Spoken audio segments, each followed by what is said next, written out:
Probably the most common complaint of discomfort when riding a bike, apart from pain in the legs, is pain in the lower back.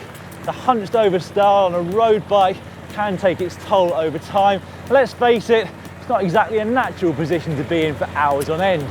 No, indeed, and that's why our first recommendation is to have a look at your position on the bike. So set up a turbo trainer next to a mirror, or indeed film yourself whilst riding on it. First thing that you should look at is your saddle height and position. Before you even get on the bike, place it on level ground and check that your saddle is almost horizontal. Secondly, start riding and have a look at the angle of your knee when you're pedaling. When the crank is at the bottom of the stroke, there should still be a slight bend in your knee here. If there's not and your leg's fully extended, it probably means your saddle's too high. In that situation, it means that you're having to rotate your pelvis over the saddle in order to pedal, and that's not any good for your lower back. Then you want to have a look at where your handlebars are. If you're too stretched out, it's going to cause your lower back to overstretch, and that puts a lot of pressure on it.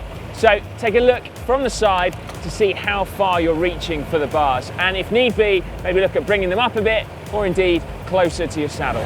Addressing these few simple issues can go a long way to alleviating many of the niggles which give us lower back pain. Another cause of lower back pain can be the use of big gears. Even at exactly the same power output as a higher cadence, the extra stress on your muscles at a lower cadence can therefore put more stress on the lower back. So try in training to keep high cadence, preferably over 90 revs per minute. Now this can feel quite unnatural if you're not used to doing it, but emphasize it in training for a few weeks and you'll be surprised at just how quickly it will feel natural. Now finally, we can't recommend enough doing some core exercises. Now what this will do is it takes some of the pressure off your lower back muscles, which are often recruited to stabilise your pelvis so that you can apply power to the pedals. But that's not really what your lower back's designed for. Instead, if you use the really strong core muscles right around here, then that will hopefully alleviate your pain.